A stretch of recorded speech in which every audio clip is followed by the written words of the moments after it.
Hello, everyone, and welcome to the webinar. My name is Per, and we will give it a few minutes. I can see that people are jumping on the call still.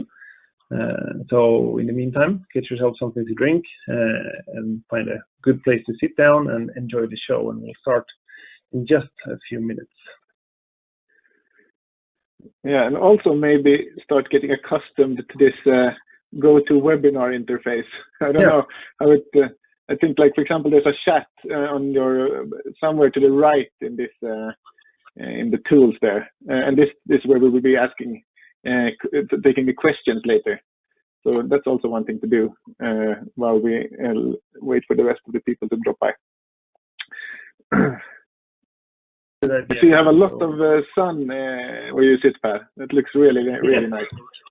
It's very sunny here in the south of Sweden. It's sunny as well in Santa Monica, Whitney. Yeah. So far, it's pretty sunny here in Southern California. Oh, it sounds so nice, Southern California. I mean, the sound of that. Wow. Wow. I can see more people coming in. Welcome, everyone. Yeah. As I said before, we will start in a few minutes so that people can join in and hear the start. So if you're here to listen on anything else than creating from home, then you're in the wrong webinar. But we welcome you anyway, because that's what we will talk about for the next couple of minutes or 45 minutes. So depending on questions, which we hope that you will fire away in the chat that David mentioned before. So whilst we're waiting, please do familiarize yourself with the chat and fire away.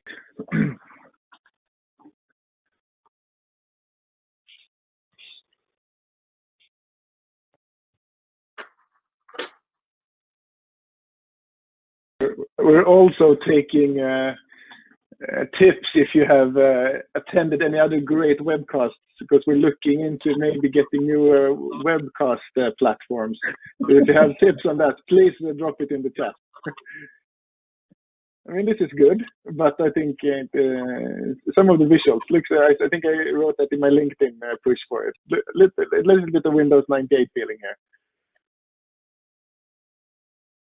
But if you attended any great webinars, please drop a line.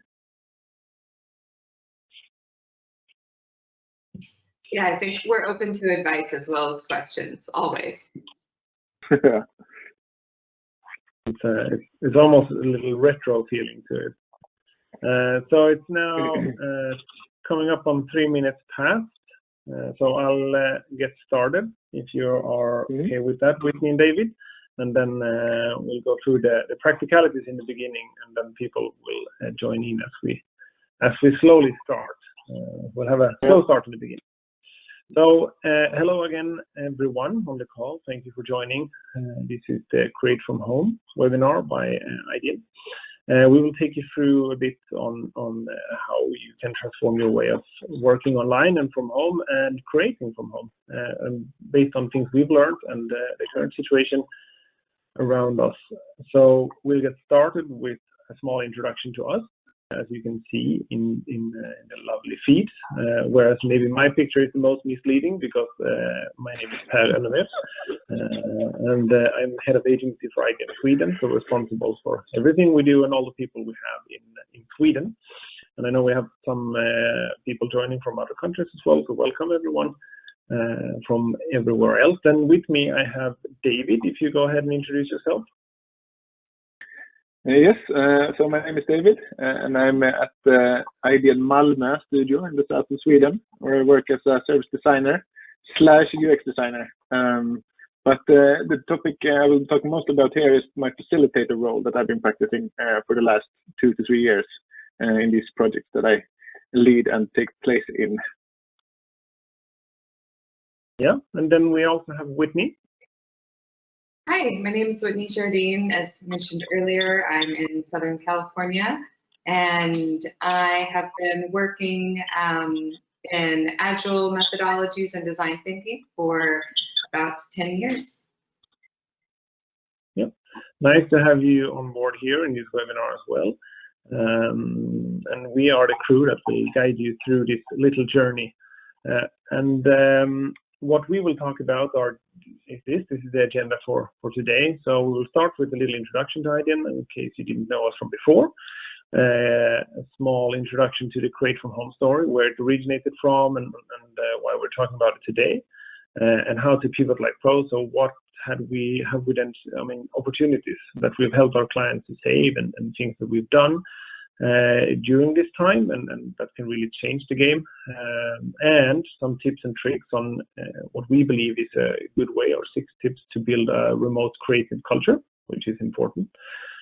Finally, how we can help, or how we see that we can package things and kind of get it to others, and to help potentially you listening in, and end up with some questions and answers, hopefully. So regarding the Q&A, as David said in the beginning, we will use a chat to capture questions. So if you come up with a question when we talk, or anytime, just write them in the chat, and we will keep track on questions and answer them in the end. And let's get that chat started. So just start typing, say hello, where you're from, whatever, just so you find a little chat window somewhere on your screen, so that we can see that it works. So before we start, I think that's all the practical details, and let's get it started. The first part is then who we are. And Idean, as I've mentioned a couple of times now, we are a global agency, even if this is now hosted in Sweden and from the Scandinavian organization. We are a global agency. We are approximately 700 designers, thinkers, storytellers, makers around the world. And in Sweden, we're 55 plus people based in Malmö, Stockholm, and Gothenburg. And we really like to challenge what's possible, and using design thinking as our primary method to do that.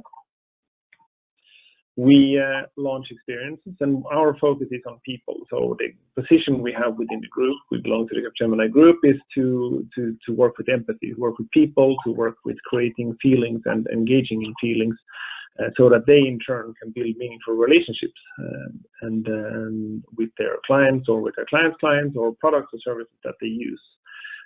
All this in the end to create change in whatever we do. And now, if ever, is the time to change. So I will now take you briefly through the story of how this came all about, why we're here. So how did we arrive at Create from Home? Well, this starts, and we need to take it back a few steps before we arrive to where we are right now. And as I said, we are a global agency. We exist in 21 places all over the world. We are a mix of other agencies that have been acquired by the group, and then we've joined together under one banner last year. And then that's not counting the Capgemini sides of things, where we have even more offices, even more people working all across the globe. So even before this whole thing of being forced to work from home, or as in many countries it is still in some kind of lockdown mode, we were still having to adapt to the fact that we are global and we are distributed.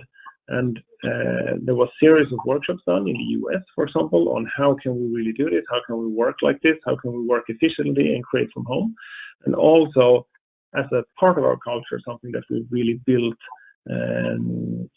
between the different countries as well. So starting to build that digital culture of actually creating and working together across, and having several projects run, for example, between different projects, between Sweden and Spain, between Sweden and France, and Sweden and China, and all over. So we were starting to get used to that, but all that was based on that we could do it. There's a potential in doing it. We could, of course, do it in other ways as well, but this is based on the fact that we had a potential to do it. There was a need to try it out, and we wanted to see what we could do. But suddenly the world changed. And I don't think I need to mention a lot about what changed, but enter COVID-19 and Corona all across the world, and suddenly things were no longer in a state of where you could try things out, or you could work in a different way. You could do, for example, remote usability testing or remote research as an option, maybe to reduce travel or reduce costs. But Now it suddenly became a reality where you had to do it because you were in lockdown. And as I said, for us, being part of this global network, in Sweden, we have the 3 locations where we have people. We have designers working in these 3 locations, so Malmö, Stockholm, and Gothenburg. But even if we are then local, it really didn't help that we were local, because these 3 locations could have been basically all the way across the globe, since everything was more or less in lockdown and you couldn't travel, you can't do anything of that. So it didn't help to be local either. And this then turns it into being forced into doing something, or like being really pushed into doing something. And for us, it started in March, and I think that's the same almost. The wave has traveled differently across the globe, I guess. And since we have people joining from other countries, and Whitney in the US, it's been delayed over a couple of weeks and months here. Everyone has been faced with the same thing. And what I can say now is that, we're kind of in the midst of things, as I would say, for at least for Sweden. So we can see that things have changed, and it's been a very varying experience of feelings and emotions, and people being more or less enthusiastic, and kind of almost on the week, you'd had to adapt to what people were feeling, or to what they were experiencing externally, internally, in their homes, and what was happening to family members, etc. around. So it's been a roller coaster ride so far in terms of being put in this situation where we have to work like this.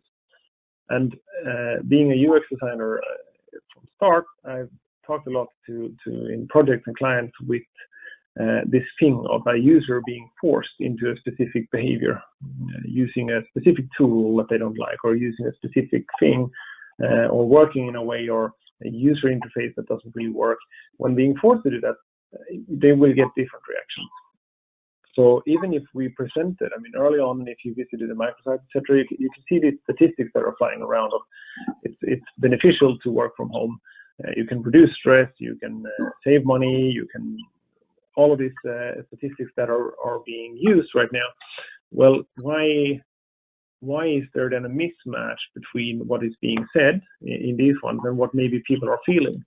So what I'm talking about now might vary from your personal experiences, but at least this is what I'm feeling in terms of the experience that you have is maybe not what you're reading.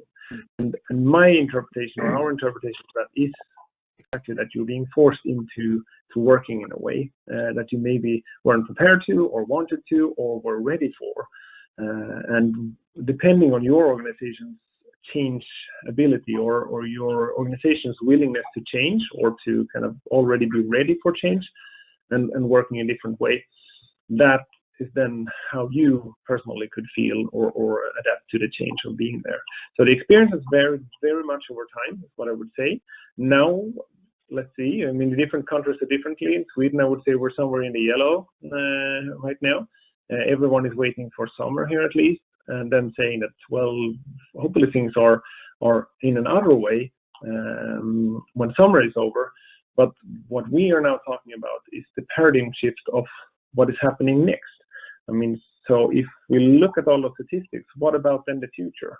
Because there is still something to reap here. There is beneficial things to gather and to take with you from this. So if we remove the being forced into working from home and creating from home on top of that can really be beneficial. You can reap all of the benefits from it, but it will be all about creating the balance. So the balance between working from home, working with your colleagues, meeting other people, like that, as I said before, the empathy part, meeting other physical beings and interacting with them while still waiting or working from home. So not being forced to have time to adapt your physical workspace at home, to have proper places to sit, work, lighting, all of that is also part of how you can then reap benefits. So for me, and the way we see it, is that yes, I mean, now during H1 and during spring, the last couple of weeks and months, has been a lot about organizations have been thrown into this. They have been forced to work from home. We can see that they have adapted differently. And we will tell you just in a few seconds about what we have done and how it can be done differently. But if we then remove, so after whenever it eases up in your different countries, but in H2, for example, or in 2021, what do we keep? What are the good parts of creating from home? What are the benefits? That is what we will kind of highlight in the next section, and how you can actually start creating and doing things and not stopping, because it's not about stopping. It is actually about adapting more and being ready for getting that right balance between working from home, working with others, and working somewhere else. So if we then look about what we have done across and the opportunities that have been saved, and by that we mean together with our clients, what have we been able to do still, even if we are now forced or thrown into this, because I can see that we can still do a lot of things, and a lot of the organizations that we interact with and our clients, they react instantaneously and with a specific kind of an instant reaction almost. And I think, Whitney, you can highlight a bit more about those reactions and what we face and how we react. Absolutely, thank you.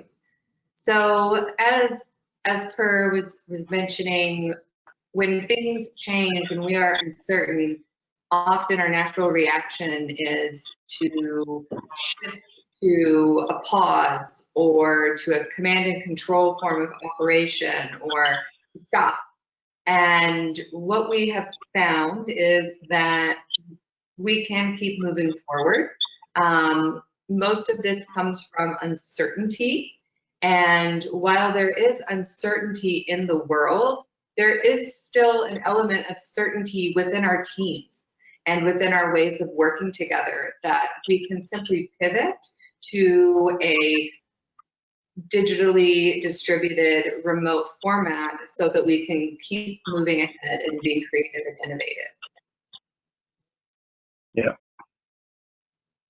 And so the one of the questions I had here, if we talk about the instincts, is that do you see this specifically in some kind of specific segment, or is it specific clients, or if it's specific reactions from specific markets, or is it related to that, or is it just everywhere? Yeah, I think I have seen this across markets.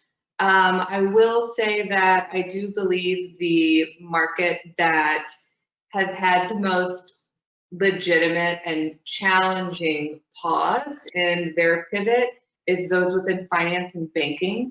The reason for that is just the way that security is perceived. And I think it's really important to point out that I just said perceived. You know, what we think of as being secure sometimes is actually intended for security within kind of a mixed person physical space. And so I think within that industry specifically, we're seeing a bit of a delay in people making the shift to, oh, our folks are working from home. We need to think about security in a different way. We don't need to be worried about them sharing their screens when there's no one else there, so on and so forth. So I definitely see that market unit having some unique challenges, but otherwise, I think a lot of it actually has to do more with the way that an organization collaborated and worked before versus their methods on how new or different some of the approaches might be. Yeah, and related to what I said before as well, in terms of how they collaborated before and how ready they were to adapt to change, basically. So I think we have a couple of examples of things we've done. And I think we should start with yours, Whitney. So the first one, would you like to tell us a bit about this one? Sure, absolutely. So we have a client that we have worked with for some time. So we have a close relationship of trust and collaboration with them already. I think that they actually are as passionate about design thinking as we are. So that's always exciting to see and means that we're really united in our goals and ways of working in a lot of ways. Now, we had a plan with them to create a multi-day in-person workshop for executives who are part of their engineering and manufacturing unit in Asia.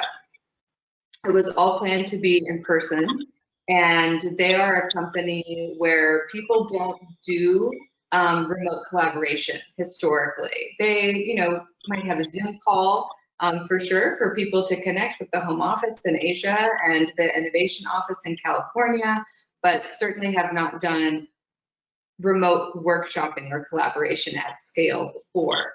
So the initial reaction was to pause, that we won't be able to do this work with travel restrictions and so on.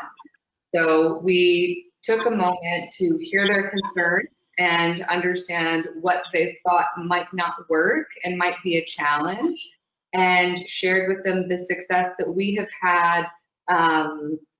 As I mentioned slightly earlier, I've been doing global Agile and design thinking for a very long time. I was a globally distributed delivery director for many, many years, and just showing them, hey, these are some examples within and outside of Idean on how this can be a success. And really what changed was simply their confidence. It was simply sharing those examples and helping paint the picture for them of how we would still be able to have this moment of collaboration across locations for them to go, you know what, we still want to do this. Let's get that paperwork back in place. Let's go full steam ahead. Let's have those collaborative workshops. And we are in flight in the thick of that engagement right now, and it's going really well. The workshops are right around the corner, and everyone's very excited about what we've produced. And it's helping them as a global organization reconsider the way that they work with their different locations. How does our office in Germany work with our office in Ohio? So it's not just specific to our project, but it's opening up for them to reconsider the way their business communicates and shares information with each other.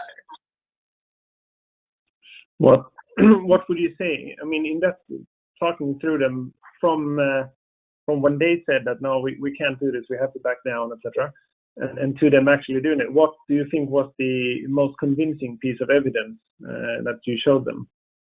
I showed them screenshots from digital collaboration boards from some of course I didn't share anything from another client, from some internal workshops that we had done in North America.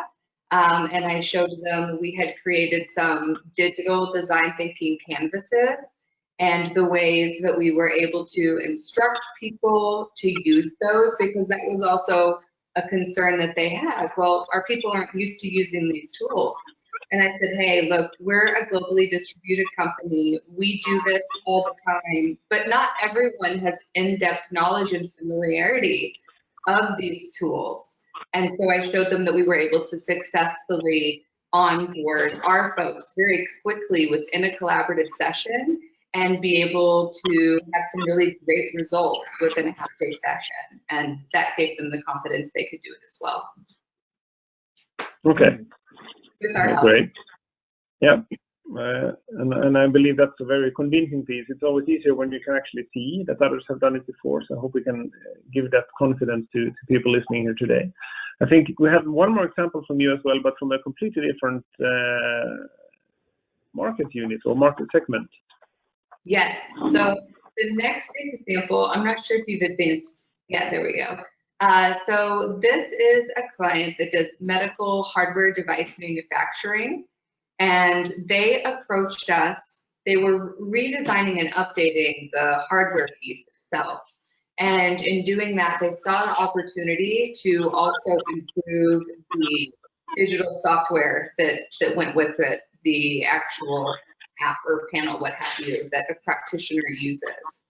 And the plan was for us to do in-person clinical observational research in Dallas. We have an Austin studio, and so folks were going to go up to Dallas, do that in-person clinical observation, and we would redesign the product, and then again in person do user validation to make sure it was part of the FDA compliance process as well, to be able to have that documentation that we've done that user validation, right?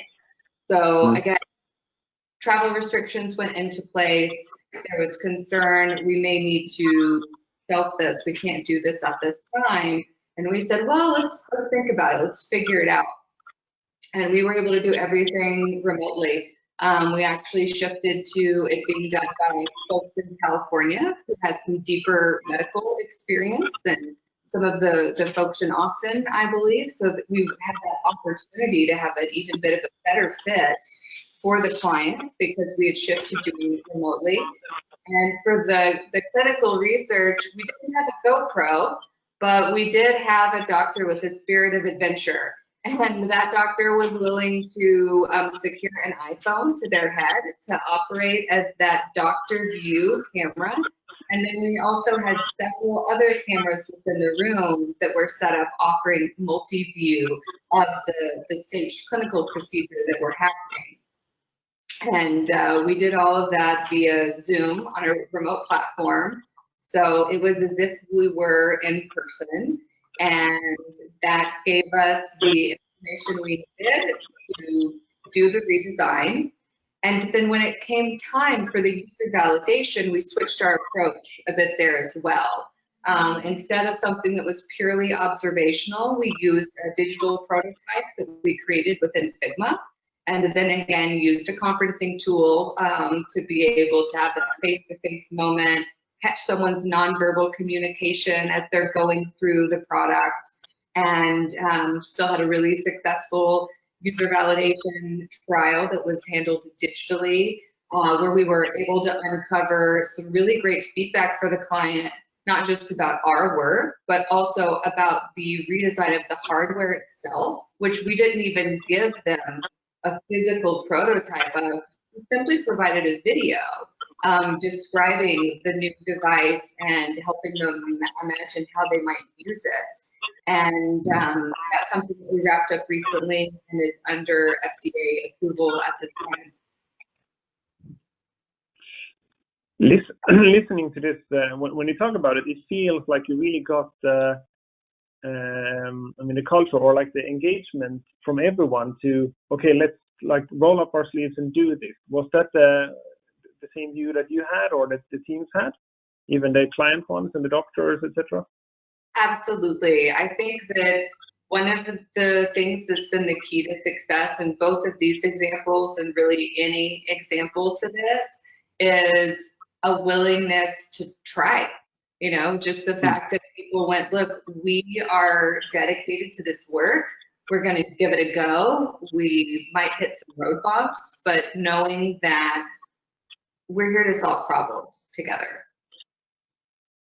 Yeah. I mean, it seems like when you get that, that's the glue kind of that sticks it together, and everyone kind of says that we are more willing to try something because we really need to, or we want to make this happen. Because then you can kind of step out of the we're being forced to work that way into the, okay, let's explore what happens if we work this way, or what can be done. Different mindset, I would say. Definitely. So I will move on because I will take the next one myself, actually, I think. So a project that I'm working with right now was, as with the other ones, completely started during lockdown mode or when everyone had to work remotely. So we haven't really met anyone in the team yet on neither side. And it's a big agile delivery of both design, strategy, and development and rollout of a new major platform. So it was a challenging thing to start, but we managed to do what I think was part of the success so far is that the tools that we used for remote collaboration later on in the project were used to play and fun in the beginning. So you can see the top left on this image here is that we started everything off by getting to know the team, everyone sharing mood boards of pictures of the things they liked and enjoyed, and started telling stories about themselves, whilst also learning the tool that we used. In this case, it was Google Jamboard. So they started with showing and sharing, and kind of slowly we were breaking down the barriers of working remotely or creating this thing together, building this thing together. So later on, when we started actually working with like user groups or visitors or goals, KPIs, and all of the workshopping part of the project, they already knew the tool, and we had gotten out of the mindset of thinking, oh no, we are forced to work like this, we have to work like this, and we can actually benefit from doing this, or now we know that it's not as dangerous or risky as we thought it would be, but we can actually use these tools and start doing them. So I think it's also a good example of where using fun and play in the beginning to break down barriers were transformed into using these same tools to then start delivering, and thus reducing the maybe resistance or the resistance that could be felt or maybe were existing with some of the team members before we started. So that's that one. And I think, David, time for you to talk as well. Welcome. Thanks. I'm almost getting my throat dry here. So that's nice to hear myself for a while. No worries. I'm very interested to hear what you have to say about the utility company. Yeah, sure. So we're working with and have been working for a long time with a utility company here in Sweden. And they are a huge advocate of design thinking and are very far ahead in most of their processes and in their organization already working with this. But last year we were approached with a brief, basically, that we were asked to help them in parts of the company where it's not as digital, to help still spread the design thinking methodology, and also during that also map out a few customer journeys that were tied to a lot of the work that goes on while digging in the countryside or digging up roads, putting down landlines, and stuff like that. And so there are several local offices around the country that we're wanting to get on board in this, wanting to help them actually adapt parts of this methodology and design thinking within themselves. So this was in the midst, this project basically, or startup, not maybe a project, but we're starting up this way of working when Corona struck. So we had covered basically half of the local offices and been working with the field force and subcontractors when this happened. And then all of a sudden, since we couldn't travel and since we couldn't do these workshops that we had seen work very well to actually prove the point of how good design thinking is, we were then, of course, as everybody else now, then forced to, okay, do we break, or do we just try to find a way around this? And we did, maybe not in a fancy way as actually like doing it in Miro or just doing the workshops digital, because we had the issue of the people that we usually took into workshops. That was probably mostly of the time, that was maybe they had 1 hour per every 2 weeks or something to actually spend doing this kind of work. And especially since we were working a lot with subcontractors to our clients, they are on, we have to pay them. So when we're on design sprints and some of the other stuff that we've been running, we usually have these pre-sprints or pre-meetings where we go through tech and help everybody set up the tech to get the cameras and the microphones and just introduce Miro as we typically use in these projects. But that would be too costly, and we wouldn't really want to spend all that valuable time that we could get from learning from them. So we actually went back to basics in this case. So instead of the workshops, we started actually working a lot with one-to-one interviews because we didn't want to spend time with the technology hinders that because we learned that the first few times.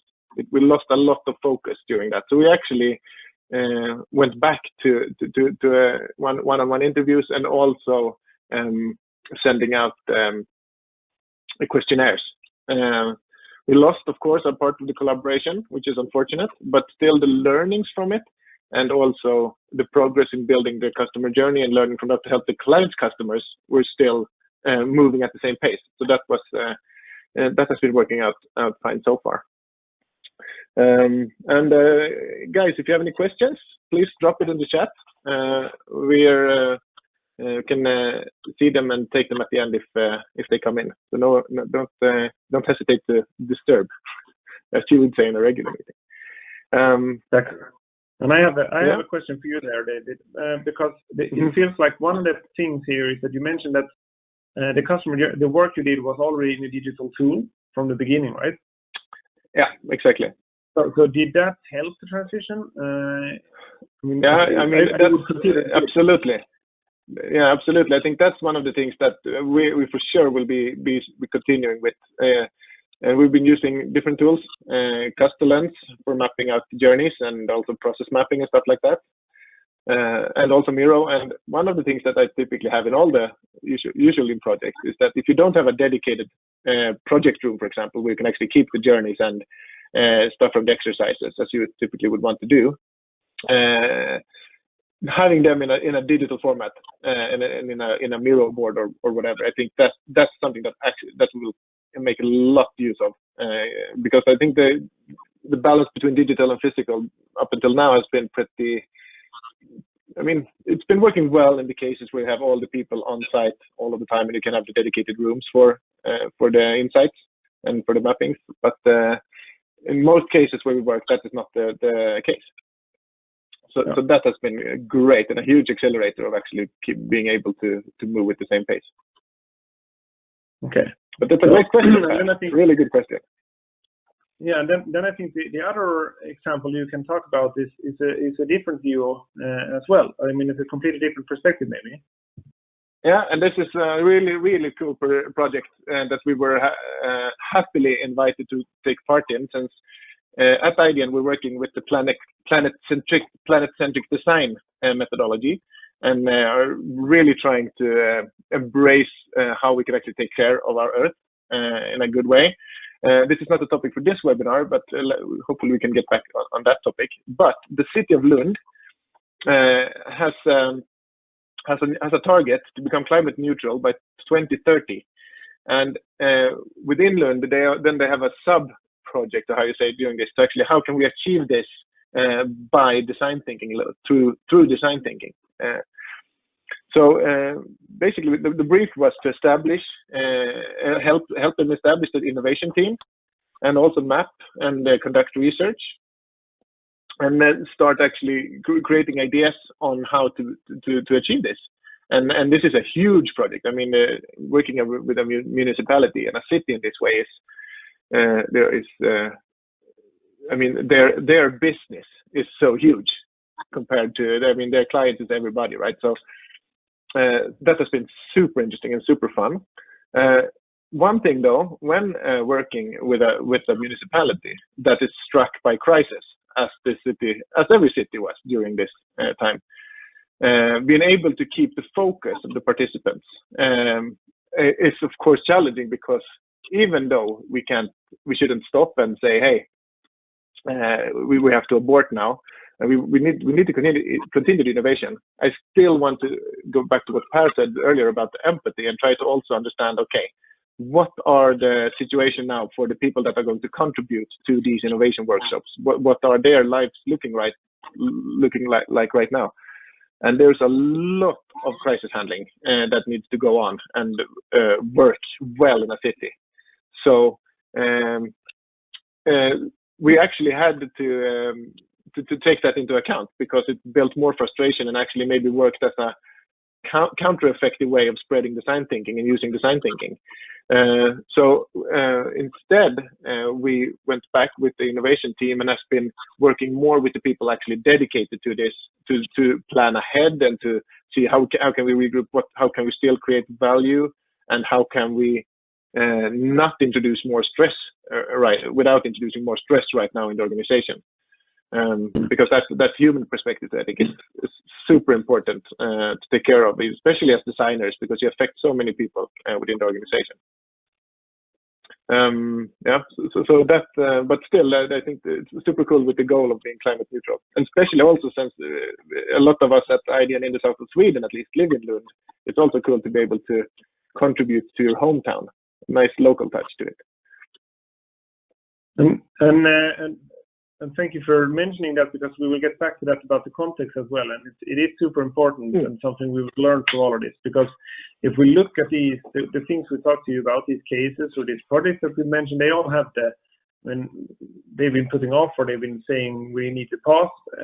But all of them have the same challenges from different perspectives. But it comes down to a lot about the mindset of creativity and saying, as far as possible, what can we still do and how can we still contribute, or how can we still move forward in a new way without seeing the obstacles, but then also be mindful of the context. But we will get back to that as well. So thank you, David and Whitney, for those examples. So the important part, as I said, for all of these examples is maybe the culture and the possibility to change, the possibility to adapt, and how these organizations have been able to build cultures, both before and then remote, digital, creative cultures. So we would like to now say our 6 ways to build a remote creative culture, and what we think are really beneficial ways to do this. And first out, Whitney, rituals.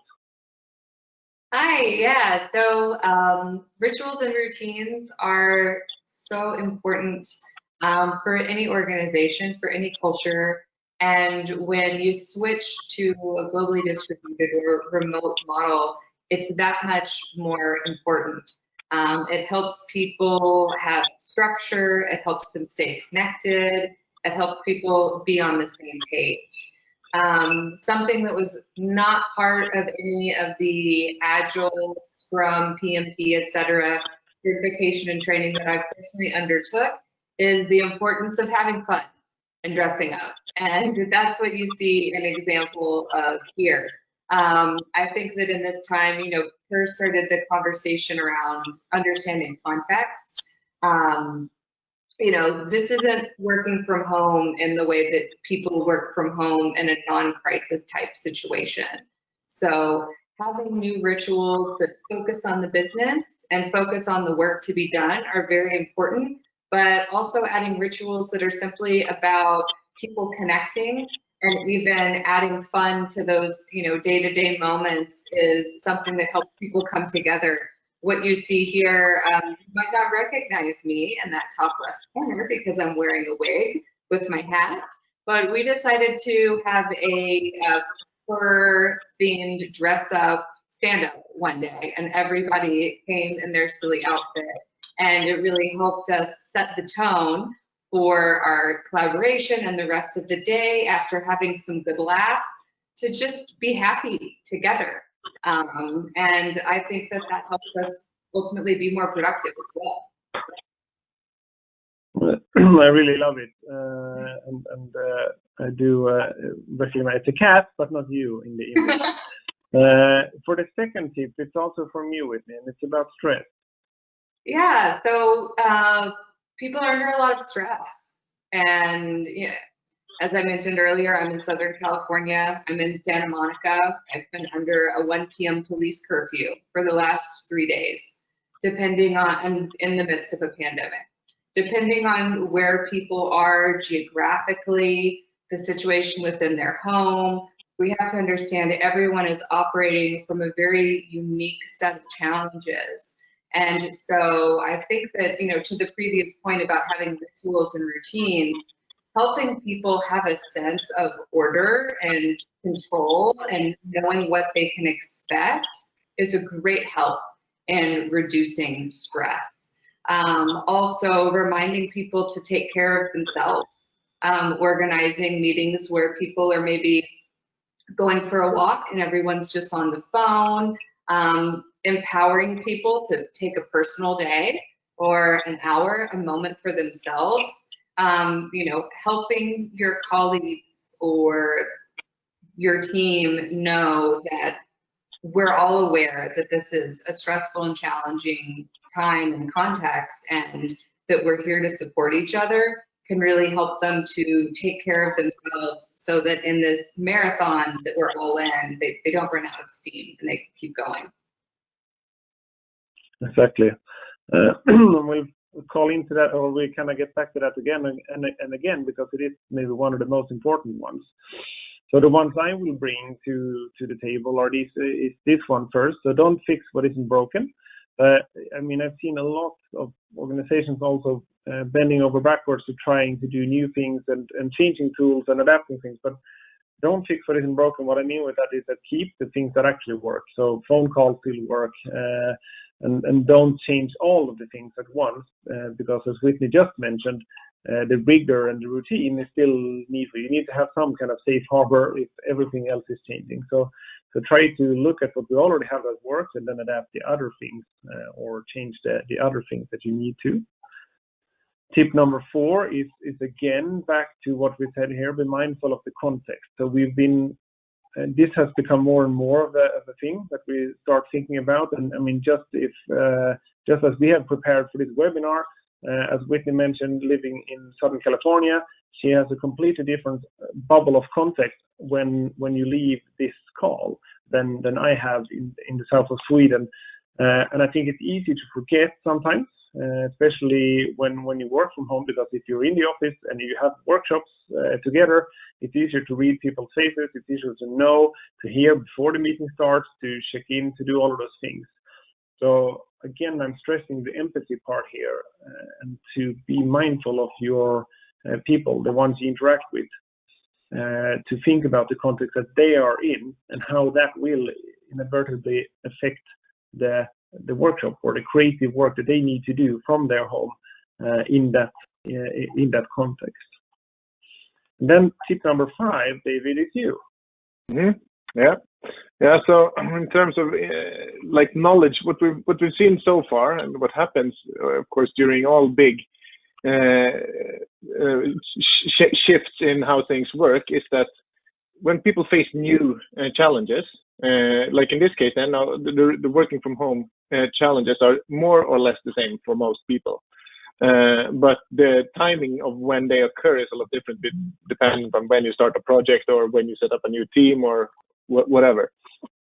So at least at Idean, we're trying to increase the knowledge flow between our coworkers, like our colleagues, but also between different teams and different projects. So we constantly try to learn from each other on what challenges there are.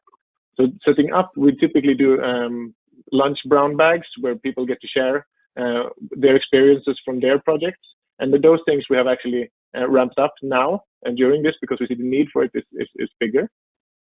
But also creating a learning, platform for people to feel confident and being able to be creative with the tools and the new circumstances. So it's not only knowledge flow in terms of learning from each other, but also knowledge in terms of, okay, how do I use the new tools? How do I leverage this technology in a best possible way for me? So, for example, I mean, it's not much work, but typical good stuff is just bring great team exercises and do them in the tools that you want to use later. So do them in Miro, maybe, or I mean, if you have Microsoft Whiteboard or whatever. But it's better to spend a little time in preparing fun exercises and get people to start drawing, start exploring those things, instead of maybe just Zoom meetings. Now, that's one thing that we've learned, so that worked well so far. But we're also trying to bring to the people that we work with. Okay. Thank you. Yes. And then the final one is also related to technology to some extent, right? Yeah, exactly. I mean, this is more of a quirk, maybe, I don't know, but I mean, not in all workshops, and it's becoming better, but we're still seeing in a lot of the sessions that we do that there are connections breaking up. There are kids running in. There are a lot of typical disruptions. I mean, and everybody is fine, of course. I mean, everybody understands it, but it also is you don't want too much of just sitting and waiting during the exercises. So we typically prepare a little list of things to do. So, for example, when we say, okay, so if, for example, connection goes down for a while, or somebody needs to do something, then we prepare a small list. Okay, so now do 20 burpees during this, or do 5 squats, or So we call it tech exercises. I know it's a horrible pun, but it's pretty useful since we also then get to actually move around a little bit during these possibly lengthy sessions. But it doesn't have to be exercises in that sense. It can also be like just preparing a short list of YouTube clips that, okay, we have technical difficulties. Please watch this fun YouTube video instead, so everybody can at least laugh together while somebody is reconnecting their teams or whatever has gone broken. And I think it's also a good point to make is that actually before doing the sessions, just communicate clearly that, okay, we know that everybody has their issues and a lot of tech issues. So don't feel bad. It will happen. Don't feel stressed. Just relax, and the facilitator or whoever drives it will just make it good for everybody anyway. Just like we would have in a physical meeting. So that I think is also a good thing to stress and and a good way to reduce or increase the creativity, I would say. Yeah. Feel secure. Yeah, it kind of reduces the anxiety of people joining. And reduces the stress, and I mean it's always a benefit when the colleagues, the technology stress can benefit your summer body, right? So it's always something to take out of it at least. So that's our 6 tips that we want to bring to you. And to wrap it up, before we go into the Q&A, I just want to say that we have packaged this up, our knowledge, all of our wraps up of what we've learned, what we want to do to our Create from Home offering as well. So if you're interested, there is reach out to me or David or Whitney after this webinar. And we have packaged into these 3 different levels, so Kickstart, Craft, and Transform, depending on what level you are at or what you want to achieve and where you are. And then also, as you can see, there is a small booklet created. So if you're interested as well, reach out. So with that, I will go into the questions and the Q&A. And since I can see the chat, I don't know if anything has popped in there, but I got some questions sent to me before by registered attendees. And these are, so the first one being, and I will kick off with that immediately, countries are handling the crisis in different ways. And have you noticed differences in how companies handle it based on which country they reside in? So, for example, if we compare to the US and to Sweden. David or Whitney, it's anyone's, if you want to start.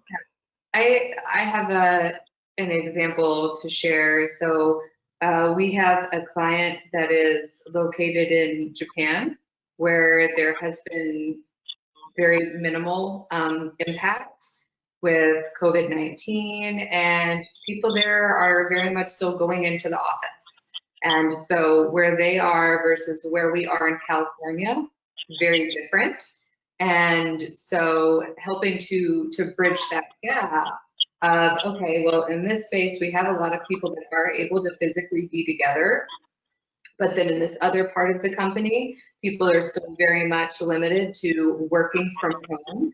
It's really been about uniting people in tools. That has been the key way that we've been bridging the gap. And we're seeing a big difference in country between Japan and the United States. And we can, I can take one example on that as well. We have a project which is partly run from Sweden and partly run from Spain. And there's a ton of difference in how we had to pivot in that project as well, in how we handled, for example, the research we did in that project in Sweden versus the research we did in Spain. Also a completely different way of how to handle it and how the company and the clients internally handled it in the different countries. So what we were allowed to do in Sweden, we definitely weren't allowed to do in Spain, and so a real difference in between is what I would say. Then maybe this one is good for you then, David, and Whitney, you can pitch in if you have anything. What is the number one lesson learned when using new tools for old things? And I think this one relates to, for example, what we talked about before. With, like traditionally, you might do a customer journey in a room instead of on a digital tool. What is your main takeaway? Yeah, exactly. You more or less answered it there, but at least from my perspective, as like trying to keep together teams working with these kinds of projects, I would definitely say that not having to constantly, for example, rewrite post-its into digital and back and forth, and like try to send summaries to steering committees and everything, like to constantly have a one truth of what's going on in the project in a digital format. I think it's super great and also super clear, an easy way for people to access. So that is, I think, great.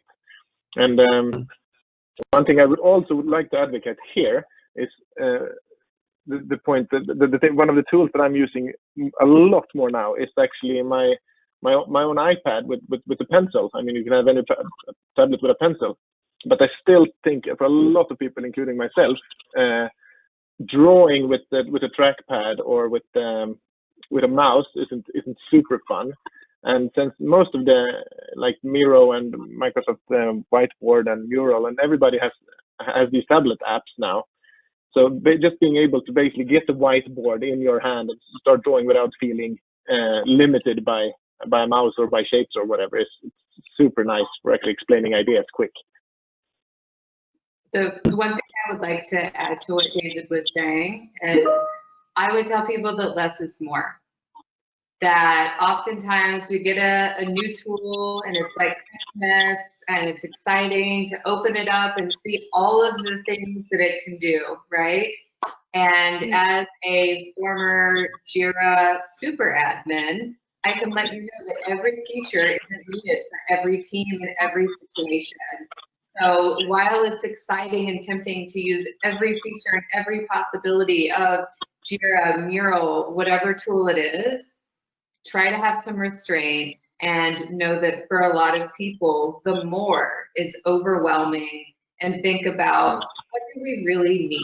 And David made a great example of that. If it's easier and best for people to draw something on paper and upload that into a tool, take that approach. I think good. It ties back to the don't fix what isn't broken. So maybe with it's a mix we need. We only have 3 minutes left. So I want to check if there are any questions in the chat we should take or address in that, or if we take our final one here. There are tumbleweeds rolling in the chat right now. So you can go ahead with the last one from there. Yes. So then I think I'll let maybe Whitney start with this the last one here. Then how do you ensure connection and drive when agile teams are not co-located? So this is something here as well from some of my clients as well, in terms of the teams have to be co-located. They have to, otherwise it doesn't work. Yeah. So from my personal experience, Agile is something that transitions just as easily to in-person and to remote. It is pretty seamless in which place that it operates. And there are so many tools, again, that really support that, whether you're using Trello or Jira or Post-it notes, physically in person. I would say the most important thing to remember when you're talking about driving a team is, with the most important fundamental of the Agile Manifesto, is people over processes. So Agile is a baseline for you to do the work with your team to understand what methods work for them, inspire them, help them be accountable, and so on. So I would say re-reference that Agile Manifesto. Remember, it's people over processes, and to find the tool or the system that your team feels empowered to be successful. Yeah, and I think we will see a lot more of that post, as I said before, when we remove the forced part, because I've seen already projects that have said before, no, we will only take in, for example, designers that can be co-located. It doesn't work when they're not sitting here. But whereas now it seems to be working fairly well when they're not co-located. So I can sense a shift after this as well. Definitely. So if there is nothing else, I will then take the last couple of seconds to thank everyone who's listening and who has listened to this. And please don't hesitate to connect to either me David or Whitney, if you have any questions or suggestions or anything. Otherwise, I wish you a continued good day, and thank you so much for listening. Bye, everyone. Thanks. Bye-bye. Bye. Bye.